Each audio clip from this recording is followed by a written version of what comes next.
I'm Dave Tussing, and you're listening to George Fox Talks Leadership.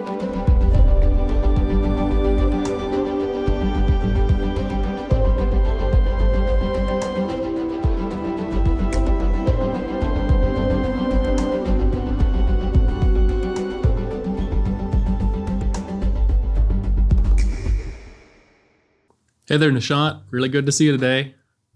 Good morning. Thank you for joining us.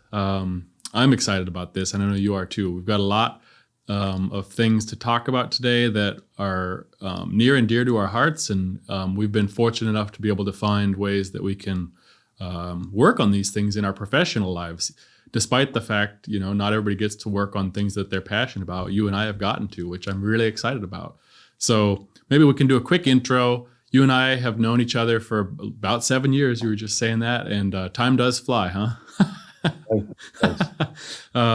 We met at a place that we both worked at previously. We're in different places now, and lots of time has gone by. But today we're just going to be talking about general topics of the nature of change and digital disruption, and kind of ethics and values. How that weaves into all of it. But maybe you can just tell others a little about what you do, because you're really in the epicenter of all those things. And so talk a little about what you're doing today. And also, I know you've written a book recently that kind of is relevant to this topic. So I'd love to hear a little about that. Thank you, David. So for the audience, my name is Nishant Bhajaria. I head a privacy engineering program at a company called Uber. You might have heard about us. I'm in my personal capacity out here today, and I've known David for a long time, going back 7 years, and I've led programs that deal with security, privacy, trust, and safety in one way or the other, going back the last decade or so. And I, to David's point, am enjoying my work in this space because engineering can be very exciting, very exhilarating when you get capabilities out the door for customers to use, drive engagement, create revenue. Because at the end of the day, creativity and capitalism put together make our society work on an ongoing basis. What is especially interesting about the work David and I do is it helps us go into sort of the ethics and the trust aspect of it, and to show our colleagues at our respective jobs that it is possible to do the right thing in a way that is commercially lucrative. Like, it doesn't have to be an either or proposition. This dichotomy, this false choice we often subscribe to as a society where you can either do the right thing or make money, is not actually valid. And I think our careers stand evidence of that. So yes, I've written a book on this topic. The book is called Data Privacy, a Runbook for Engineers. It's on Amazon. If you put my first name and last name, which pretty much is as about unique as you can get given the privacy implications of that, that is the only listing that shows up on Amazon, Walmart, any website. So, and every penny I make from that goes towards elephant rescue, 3 causes that I support in. So I would love to talk more about that. And I think what is especially unique, just to make the point for David, is that for a lot of people, you often look at your career as sort of what could have been, which is you do one thing, but somehow your job struggles to capture the fullness of your personality and the fullness of your idealism. And we are extremely fortunate to sort of be able to do that. And as a leader, as a manager, as an executive, I try to make sure that I create those opportunities for my engineers and other people who report into me. Because frankly, to go back to the earlier point I made, it keeps them happy, it keeps them satisfied, it keeps them from leaving the company. So it's good business for me, and it's good for our customers as well. So throughout this conversation, I'll keep coming back to this theme where the right thing and the smart thing are the same thing. Yeah, awesome. That's wonderful, and I agree with all that. Maybe in a nutshell, maybe just talk a little about more what ethics and values mean, particularly in this world of technology and innovation. And in the past, I think people kind of, to your point, had excluded those. Perhaps let's just go make stuff. Doesn't matter what it is. Let's disrupt, the world the way things have always been. And along the way, we found, some unintended consequences. So, talk about ethics and values and just what that means in this world of tech and innovation. And that is such a great point, David. So I'll take you guys back to 2003. All of you, sorry, not just guys. I'm assuming there's a lot more people listening than just you and me. So in 2003, after I finished my undergrad, my dad came to visit me from Mumbai, and we went to New York just to sort of celebrate my graduation. And we got down from those nice double-decker buses at Times Square, and I looked at the ticker and I saw all these amazing names: Intel, Microsoft. And those companies would not typically at the time go to the Midwest to hire where I got my undergrad from. So I told my dad, one day I'll work for a company that's on the NASDAQ ticker. And even a cursory look at my resume will show that I've done that. But it's kind of weird because when I've actually gotten those names on my resume, we're in the middle of this heavy techlash where when Bernie Sanders and Steve Bannon both agree that big tech is bad, that's a problem. Like when you've unified those two, it's a moment in our history. So I think ethics is extremely important because I feel like when big tech makes changes to people's lives, when we disrupt people's lives, when the waves of change that we unleash wipe away the lines of community and clan, they change people's lives in a way that we don't fully appreciate. When I was in the debate team at Truman State, like almost 2 decades ago, we used to drive through these small Midwestern towns with shuttered storefronts, abandoned town squares, where the only jobs in a lot of those communities were at the hotel or the gas station. That's a problem. When the tech industry creates a lot of wealth without creating a lot of work, that's an ethical problem. Because at the end of the day, we exist to serve society, not the other way around. So I kind of feel like we are now increasingly talking about how do we build products that are more ethical? How do we handle data correctly? How do we build transparency in as part of our culture? How do we make sure that we create jobs for people without the hands-on tech coding skills that we need on day one? That's an important conversation to have because remember, these people buy our products. Like when we talk about ethics, we're not doing anybody any favors here. We're not becoming magnanimous. We are essentially serving the same communities that have purchased our products, pumped up our stock prices, although not so much lately with the stock market. But in general, it is important for us to give back to the community because without that community, there will not be anybody out there to buy our products in the long run. So I think ethics are not just the right thing to do. They're an important thing for us to do as part of our overall location in this macroeconomic society. And kind of a few things you said there that really resonate. You're thinking about like the total ultimate outcome of whatever you're doing, not just, like a lot of companies or people would, how can we make the most money? What can we do to quickly get out there and take a market share for somebody? But they're not really thinking about the total impact and the broader societal impact. So I like what you're talking about, and you're correct for sure. And you live this, every day. There is a shift starting to occur. And so maybe, talk about a few examples if you can, or would like to, where people or companies forgot to consider these ethics and values as they were making these decisions to create new things. So kind of like what happened, and then why are people now saying, maybe we should change a little bit? Yeah. So I was talking to my mom about this a couple of weeks ago when I was in Mumbai at the time, and she was very happy that I wrote this book. And we did this little thing on LinkedIn where she held the book. She's like, let me tell the world how I educated you and this book came about. So as an adjunct to that conversation, we talked about how tech doesn't hire for diversity as much as we should. So if you look at the macroeconomic figures, women are amazing participants in civic life when it comes to spending money, when it comes to creating new products, when it comes to using products, when it comes to having two careers, one at home, one outside. We have evidence going back the last 3 or 4 decades as to how much they have actually been contributing, not just to our GDP, but to our MDP, that is our gross domestic product and our moral domestic product. And yet, when you look at tech hiring, we want to close ranks as soon as possible, which means hiring our buddies who have for too long been men. Right. And how is it fair that the consumers of our products don't find representation in the construction of those products? So for the longest time, big tech has hired too many men, and our teams, our products, our conversation, our discourse, our culture has been too women unfriendly. So I feel like the Me Too movement is about something much larger than just treating people with respect. It's about hiring women. It's about giving them opportunities. It's about giving them visibility. It's about building that bench rather than complaining about, oh my goodness, we can't find enough women. So I feel like that is one very direct example. So again, I'm speaking on behalf of myself, but let me give you a specific example. So 3 or 4 years ago, Uber, we didn't have the best reputation in this space. And today for my team, the person who heads my analytics organization is a woman. The person who heads the mergers and acquisitions privacy validation team is a woman. So when you do the right thing from an ethical perspective by giving them the training, the support, the opportunities, it leads to better programs, it leads to more redundancy, it leads to better verification, it leads to better relationships, it leads to a better work culture. And more importantly, in the end of it, it leads to a better brand reputation. So there is a clear-cut example right here about the right ethics and the right company policy being essentially the same thing. Right. Now, a few things you mentioned in there that I think are how some places and people have got into this situation in the past is like want to just go fast, unconscious bias, or perhaps a conscious bias, one way or the other, and not really understanding a broader set of things. Just trying to solve a very granular problem versus thinking about a bigger problem, and there's trade-offs to that. So maybe talk about some of those trade-offs.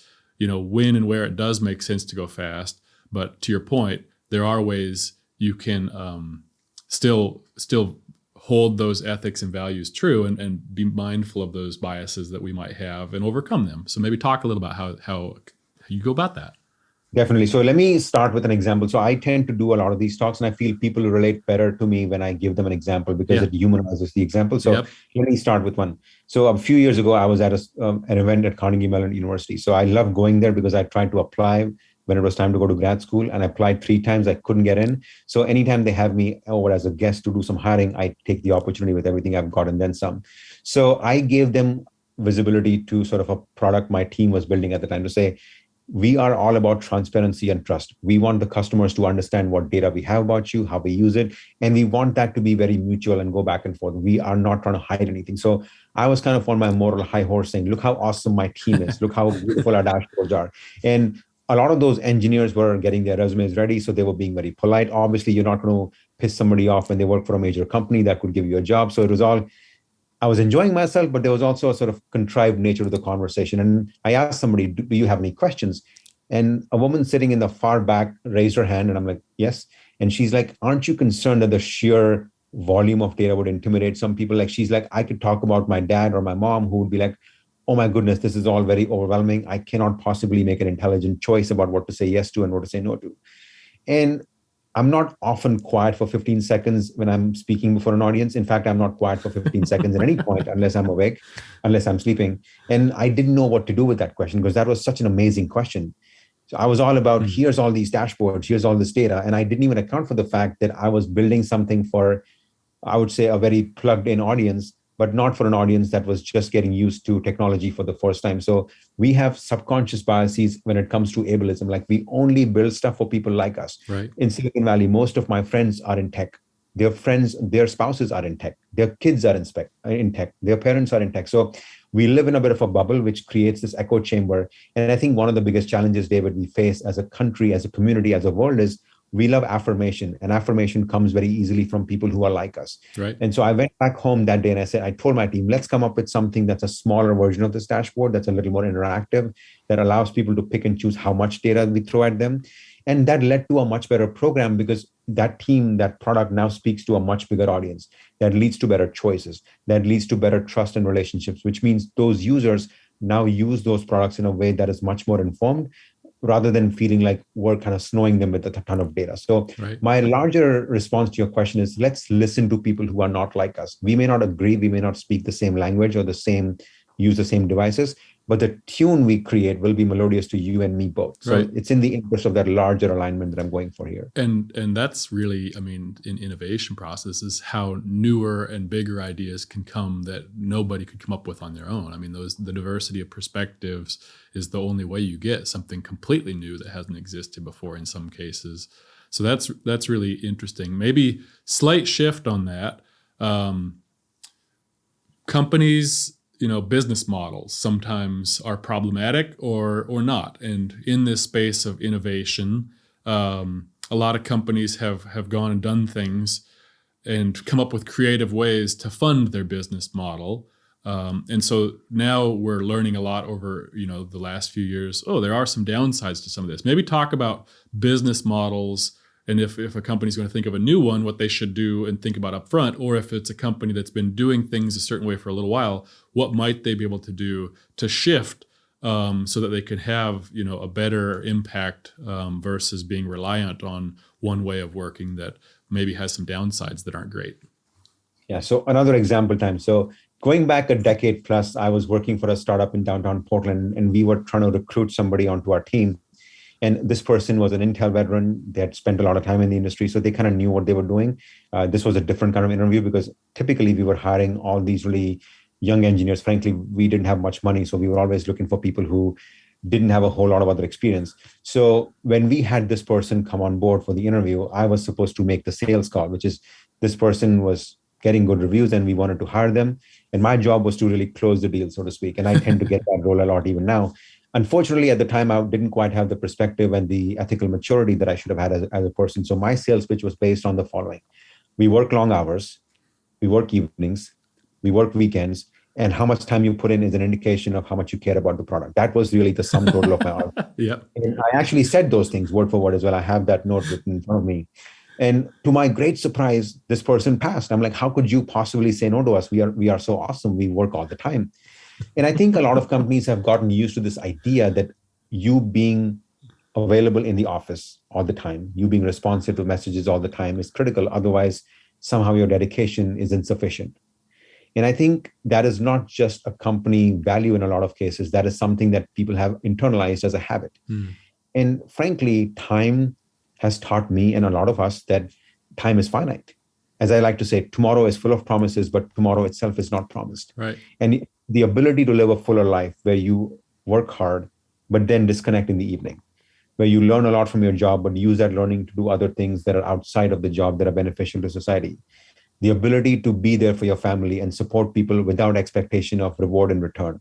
The ability to create friendships and relationships that are nothing to do with your job. These things make for a fuller, a more purpose-driven life. And I think all of that maturity, all of that ethical learning makes you a better worker and a better person. So I feel like this change in business model that you talk about, David, is about a change in approach to life. Yeah. And I feel like when we build products with that mindset, it makes for better products because those products will speak to a much bigger section of society, leading to better margins, better Right. customer retention, and better employee morale. So I feel like the shift in business model speaks to this idea that ubiquitous work doesn't mean good work all the time. And I think that's a change we're going through. And I hope that as we go through this great resignation, this great reshuffle, and maybe a recession, we take a fuller measure of how we have been living. Because, we were living one life in February 2020 before COVID hit. And one day, someday, I promise you, this crisis will end and we will be at the other side of COVID. But when we come to that other side, the old life we live is not going to be waiting for us. You cannot go back home again. We're going to have to build a new home. Let's build a better home. Right. That's my message. No, that's great. I think things I ask myself and others, I encourage them to ask themselves kind of a basic daily question. What am I doing and why am I doing it? And if I can't answer those, that's a good place to start. And then do I like what I'm doing? Do I like where I'm doing it? Do I like, who is around me? Those are all good questions that we can ask ourselves, and people really are asking themselves a lot more today. And so then that can actually start to affect perhaps a company even that's been established for a while. Perhaps what their business model is, people don't want to be associated with that at some point, and they might have a hard time, finding the right talent, or they might have a hard time, with continuing to sell a product they would have sold in the past because kind of the demand for it has decreased. So maybe, talk about a little more what you're seeing in that sort of space and maybe ways that companies can position themselves to capitalize on this trend. I don't think it's going away. Oh, no, the trend ain't going away. I feel like companies have a great opportunity here to fix multiple problems all at once. Yeah. So I think you talked about something very well about people are making choices when it comes to where they work. And I will caveat my answer by saying that these changes are not baked in the cake right now because we're going through this amazing societal change. Like if we have a recession, do people step back a little bit and make more existential decisions? So it's like we are writing our wisdom on the seashore as the tides of change keep rolling in. But I do appreciate the sentient point, which is how do we use this moment to make constructive change? Because you never want to miss the opportunity to fix something while you are in crisis. And we are in crisis as a world right now. I would say what companies should do is think about training and upskilling their engineers. Like when I began my career in the middle of grad school in the early parts of the first decade of the century, training was a real thing where you spent the first week, 2 weeks, maybe even 3 weeks learning stuff without having real responsibility. And now the phrase, throw you in the deep end of the pool, hit the ground running. I'm sure there are other cliches. We could probably play a game of cliches and probably be here until 6 p.m. at least. What that meant is this burden of acclimating yourself to the job and producing value got shifted from the employer completely to the employee, when in fact it should be a shared responsibility. How do you train people? How do you give them the support where they feel wanted and validated? How do you make sure that people have enough time to care for their family? How do you make sure that people can go and pick up their kids and drop them off? I feel like that burden has been shifted completely from employer to employee. And I feel like what companies can say is, this is not part of your benefits. This is part of your life. We will be there to support you. Not making people feel guilty if they have to care for an elderly relative. Like when I was in Mumbai the last time, I saw how much the tentacles of time have encircled my dad. And this is hard to talk about because you are talking about a topic like mortality, which nobody wants to face, because let's face it, we as human beings think that summers are perennial. Although in Oregon, they hardly exist, but that's a different story. But I feel like what companies can do is tell employees that we want to make sure that you have enough time to support your families and grow your skills.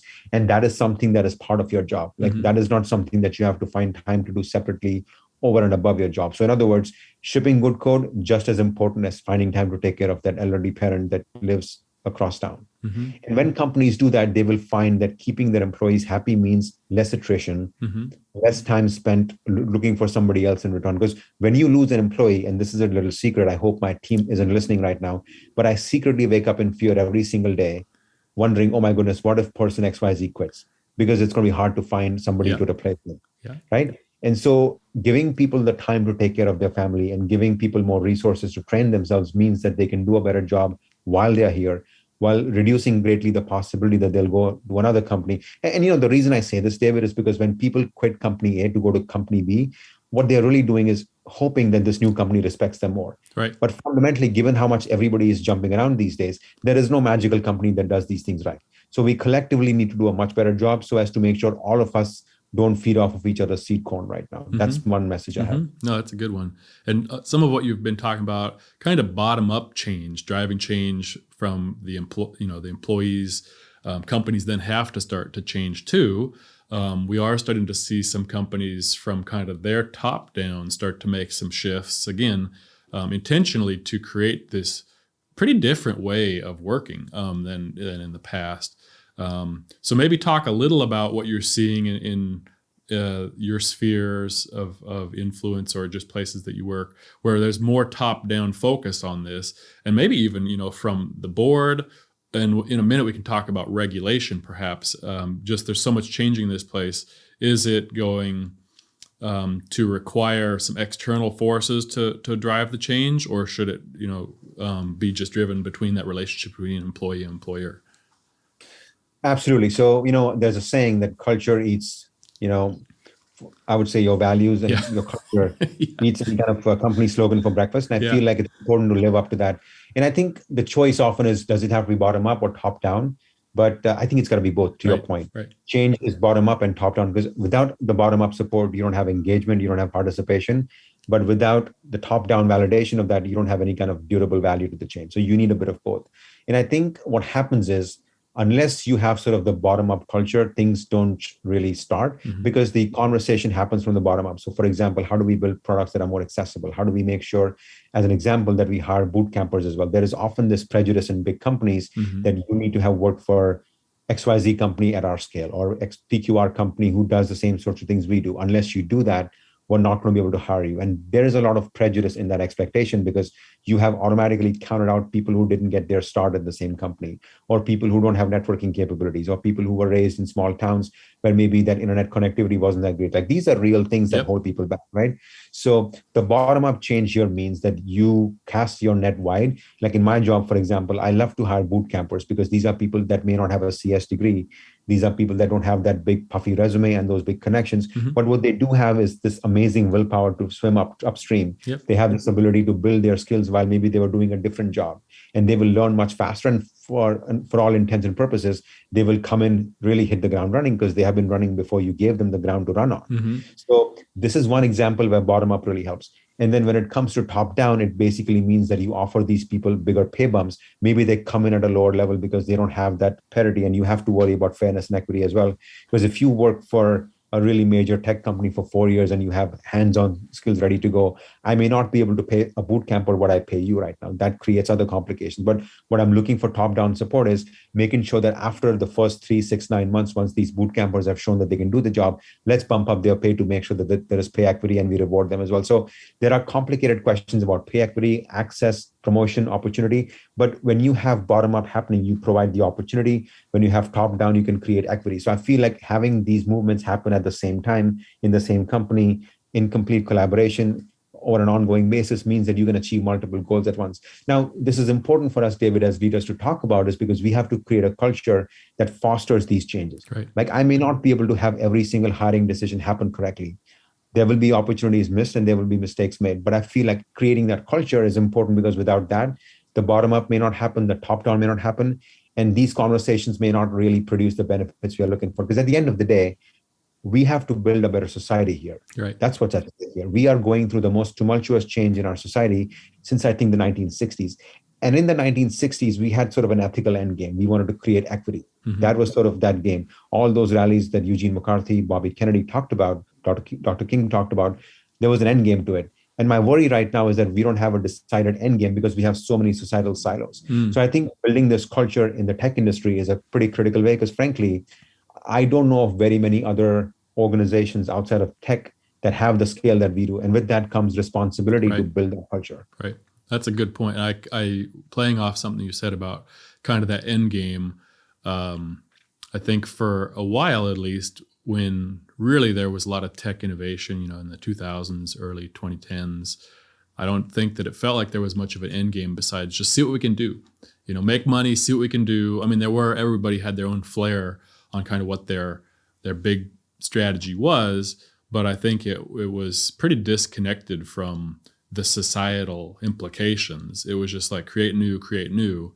And so what you're talking about is really interesting. And now it's kind of coming back. Yeah, what are the societal implications? And so that's where boards are talking with senior leadership. That's creating some of that top-down change. And that's also, where regulators in different parts of the world are starting to talk and really maybe drive some of that change. So maybe you can just talk about those aspects of change driving for a minute and kind of how we've got to this moment where there's a lot of board activity on these topics and regulators circling around.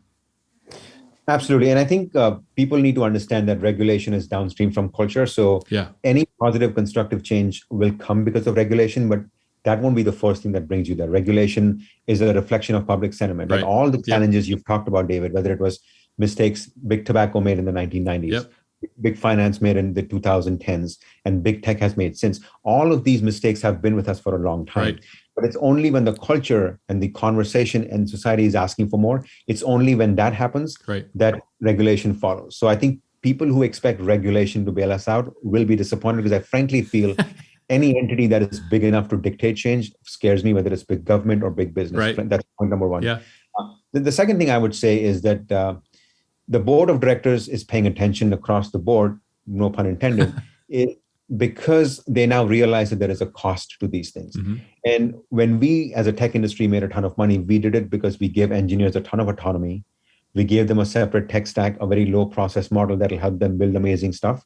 The second thing was all these consumers also expect fast moving products. Like customers, for example, expect top-notch security at the back end, but they also want very low latency. And there is often tension between those expectations. It's like Abraham Lincoln said, anybody who has a problem with government should spend 5 minutes with the voters. So for all the mistakes we as big tech make, the consumer is no picnic either. That's number two. And the third thing is, frankly, nobody was asking too many questions because we were building these products. Customers were engaging in big numbers. Right. Advertising and investment revenue flowed in. So those three ideas, lots of products, lots of engagement, and a lot of money collectively meant nobody was asking the tough questions. Right. Now what is happening is we are seeing these tough problems rise, and these problems defy easy solutioning. Like nobody can move one lever and fix these problems, because frankly, these problems have multiple sources, multiple reasons, and multiple decisions that went into it. So what the boards are now realizing is that they will have to pay attention to culture, to productivity, to language, to hiring, to investments, to messaging all at once. And frankly, all of these controversies are coming to a head because everybody wants to be seen as they're doing something. All of us have we walk around with my dog, my wife and I, every evening, and there are these beautiful signs outside people's houses paying homage to diversity and to inclusivity. And I think that's fantastic that people are taking that message seriously. But what do you do about it? Right. What different decisions will you make? How will you hire? How will you behave differently? And I feel like the board of directors are now realizing that they have to think about these things and give people specific starting points. Because I think, David, once people have a specific starting point, once they see how to do these things, it gets easier. But it's the start that is hard. It's like, I hate to use this example right after we prayed, but it's like, when alcoholics have to stop their addiction, there is a moment when you have to put the bottle down. Not that I'm speaking from experience here, but you have to put the bottle down and take inventory of what you've done to your body. Right. With that poisonous consumption. And that moment of realization is what scares people. Once you get past that point, you will make better choices and you will live a better life. But it's that moment when you have to take stock of the damage you've done that scares people. So I think when you ask me why we are going through this moment right now, it's like we are, as a society, about to put the bottle down. And we have a few scary minutes when we look at ourselves in the mirror. But I would encourage us to take that moment, take inventory of our lives, And then from that point forward, a better beginning will come again. Yeah, no, that's a great metaphor and example. And I think something that you said, it starts as simple as the board asking, what are we doing around X topic and why are we doing that? Have we defined what our, what good looks like for us, what our values are on whatever the topic is? And then that creates that starting point that then management and the company can work from and create programs and incentives around to get people to start operating in those ways. And so it could be as simple as, what are our data values? How are we going to use data and treat it with regard to the ultimate purpose and what the data subjects are, et cetera. I mean, those are some good questions. And if you can put some guidance, some principles around that, around values, then people know how to operate. So maybe, we can get it kind of shift into, this is pretty hardcore engineering stuff. Like if you had that to work with, then, how could you lead your team? Like, now we know some of the requirements, non-functional requirements. What are we going to be building here? How are we going to go about this? Exactly. And I feel like I love that you pivoted to the engineering aspect of it, because the best way to action some of these principles is in how you build your products. So when you build personas for how somebody would use this product, make sure you think about who else might want to use this product. Not who else can make us more money, but who else might want to use this product. Sure. If you make something more accessible to somebody who's starting a small business in a small town, you have not just made this actionable for them, but for the future employees that they hire. They're the family members of those future employees as well. So when you create new personas from a diversity, inclusivity aspect of house, you are now creating new customers. Oftentimes, there is also an expectation that the people who use our products in the tech industry, again, to use the example of a high engagement-driven B2C model, you are talking about people with a limited attention span, people who have 10 minutes between meetings or 10 minutes between meals or whatever. That's who you aim at. Why not aim at the person who might be in their 60s or 70s with their first smartphone in somewhere in like Kenya or something, somewhere in South Asia or somewhere in the rural South in the US? Why not appeal to those people? Because those folks have seen a few changes. They have expectations that you may not think about. Why not make them part of your focus group? This is going to achieve multiple goals, David. It's going to, for one thing, it's going to give you some product research for free because these folks are going to be very excited to help you out. Maybe not free, you could pay them some money, but fundamentally, it won't cost you as much because budgets are often tight these days. The second thing is you will understand how your product works in real time, because fundamentally, you only know what you know, but you don't know what you don't know. But the worst thing is you don't know what you wish you didn't know before. So you are now creating a bigger sandbox for yourself.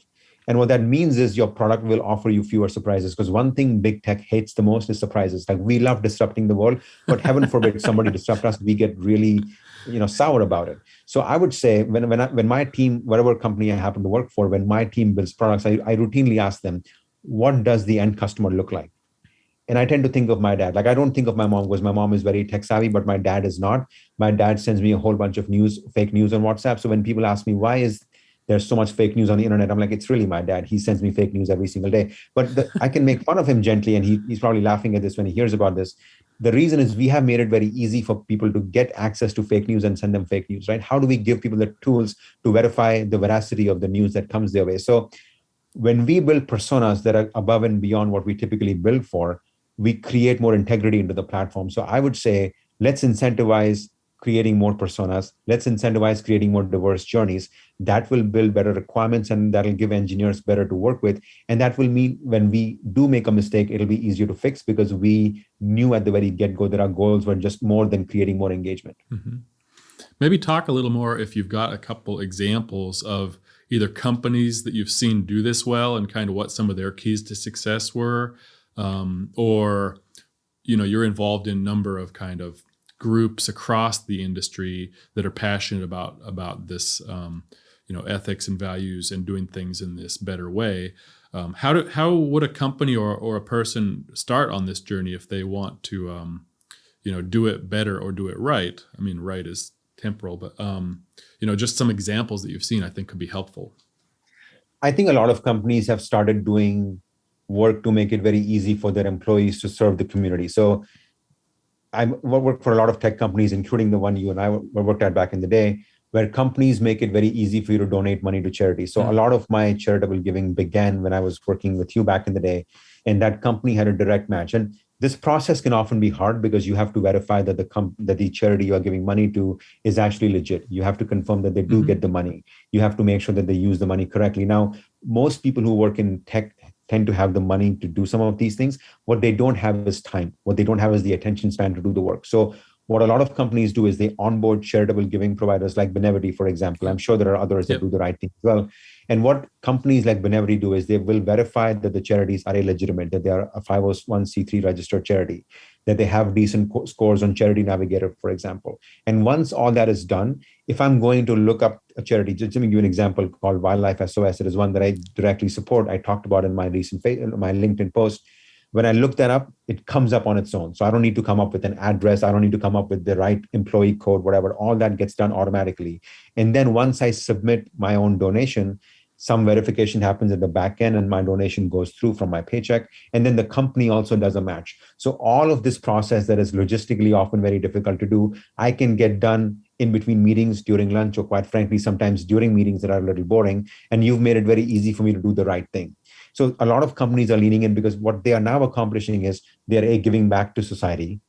They're incentivizing their employees to do the right thing. And it all happens within the confines of the workday. So there is no more for me the excuse of, oh my goodness, life got away from me, or I didn't know, or that it wouldn't have made a difference. And when I do that, when I give that donation, I can now share that with my internal intranet at my company on Slack or whatever, other people will donate. So now you have created this chain of kindness at my job with me and my company as being co-equal partners. And I feel like these small things make a big difference because now they have created, as part of this culture, this aspect of charitable giving. And also, given that it's part of my day job now, it's less likely that I'll forget about it, because what happens is every time I find out that this charity did something awesome, I can put it back in the company's ecosystem and say, hey, my colleague David Tussing gave a ton of money to this organization that I support. I should tell David that this organization rescued an animal from, euthanasia, or they gave money to an institution overseas that educates minority groups, as an example, right? There's a ton of examples. When people see that the good they do as part of their day job and it directly benefits another human being or animal someplace else, it creates this culture of giving and getting. And I think companies doing stuff like this is very, very helpful, because otherwise it's very easy to just be intimidated by the sheer scale of the challenge in front of us. And the way you fix this is by making these small changes across the board. So my advice to companies, to leaders is, don't be daunted by the scale of the challenge. Don't ask for a lighter burden. Ask for stronger shoulders. And this is one way of building that strength. Yeah, no, that's a great example. And, it's pervasive, across a company culture, like you said, and that is the best place to start. And then, shifting into kind of more an engineering zone, what are some practical things that engineering leaders or business leaders could also do in their direct sphere to help people learn about different ways to create products or make decisions around what they're building and why and who it's for? I mean, like, just kind of get really tactical for a minute. Like, what are some best practices you're seeing? I think that there are some in your book, actually, now that I'm making a plug for you, but Yeah. I mean, I'm just going to give examples here. I would say one way to do this would be to make sure that when you are building a product, if you have a community college in your area, or a trade school in your area, or even sort of a high school in your area, making sure or trying to give those kids an opportunity to give you feedback would be pretty awesome. And I would say look for schools, not necessarily ones that have the same sort of kind of composition that your schools do. Like people, so for example, I live in Mountain View, California. Most of the schools in the area have kids whose parents probably work at companies like mine.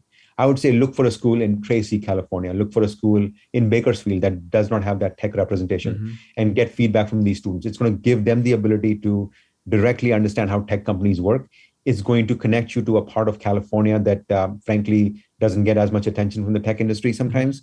And it's also going to create this conversation and connection that should exist between two different groups. One is sort of the so-called hip tech companies, and the so-called more rural communities that don't often talk to each other. And, David, when I lived in Oregon back in the day, I used to, and I still consider myself an Oregonian and exile, I used to serve as a judge or a coach in the first Lego League of Oregon. And we used to train these kids and build amazing Lego products, and they would compete with each other.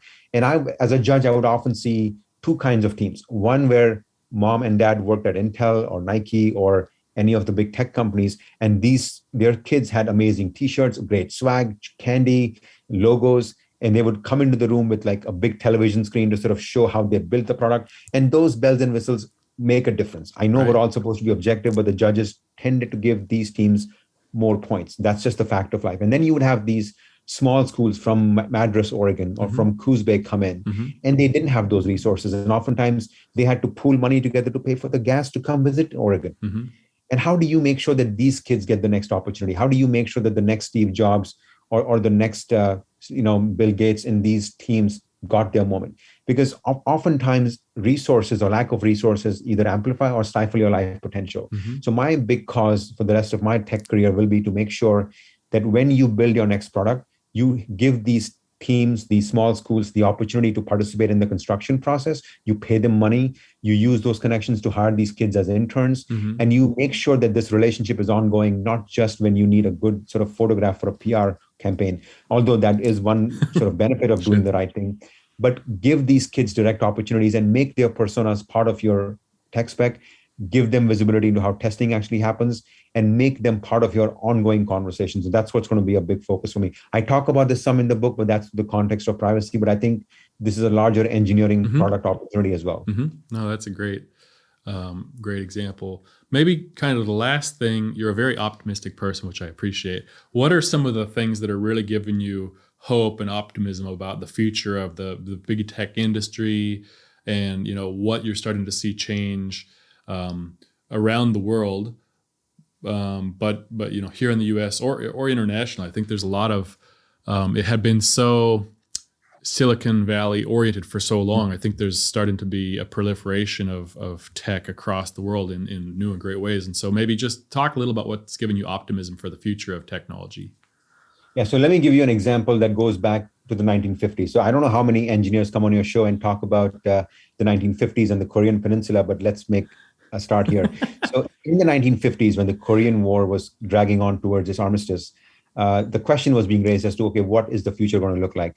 And we had a State Department official named Dean Rusk who drew a line through the 38th parallel and said, North Korea here, South Korea here.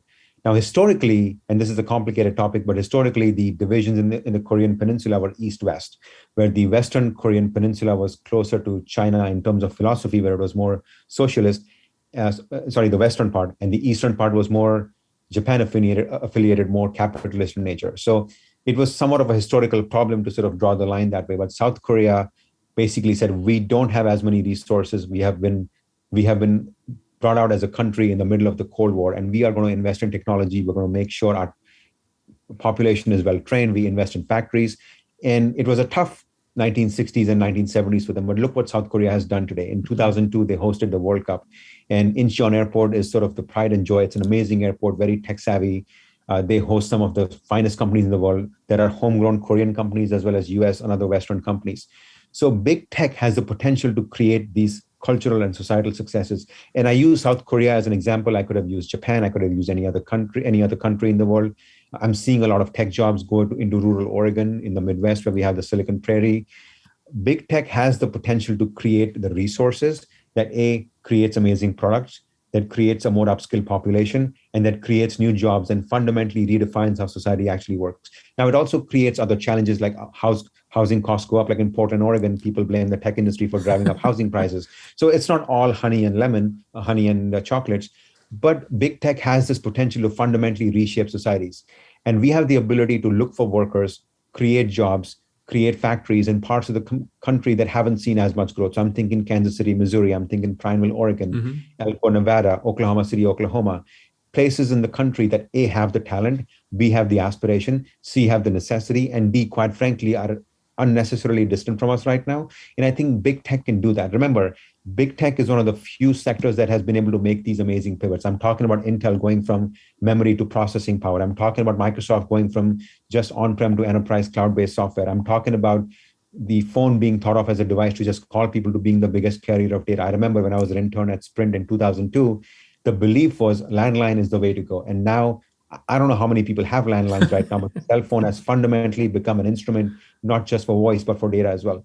Big tech can make these pivots in a way that will make us a ton more money, create a ton more jobs, but in a way that brings the rest of society with us. I would challenge any other sector to present that kind of a scale and that kind of potential. I don't think that exists. So we have not just the responsibility, but the opportunity to do the right thing. And I've given examples from my own career. I did my undergrad in a small school in Missouri with 6,000 students in there and 10,000 people in that town. And today I work for Google, Netflix, Uber, Nike, right? it is possible. It gets better and it's possible. And I'm an optimist because every day in my life is evidence that somebody with average intelligence who speaks really fast can do amazing things. So if I can do it, so can you. And if you need more evidence, just talk to me and I'll find a way for you to get to your potential and even beyond. And maybe we'll do it together because I have job openings in my team right now as well. So I got to put a plug in for that as well. Love it, man. Way to finish strong. Anything else you want to add? That's definitely a mic drop moment there, but that was a good, strong finish. Thank you. Well, I want to end with David. Thank you for your friendship, for your support, for your kindness. I have been the undeserved recipient of many just gestures from you, including this invitation. I love the tradition. I love the community that you've built here. And I love the fact that it creates a forum for people to not just talk about tech or talk about society, but talk about the two of them as one cohesive whole. And I love the sense of mission, the opportunity. And I think we should make this a beginning of a relationship and make this part of our ongoing sort of conversation. And I just love the fact that you've done this and you've given me this platform on this beautiful Friday. And I'm grateful for that. Here's to family, to friendship, to faith, and everything that makes possible. Yes. Thank you so much, Nishant. This was a wonderful day, and I look forward to more chats in the future. Fantastic. Thank you. Big thanks to George Fox Digital for producing this podcast. If you like what you heard today, subscribe to the George Fox Talks podcast on Apple, Spotify, or wherever you stream from. And if you want to dig in more to this stuff or see what else George Fox community is talking about, check out georgefox.edu/talks or by searching on YouTube for George Fox Talks.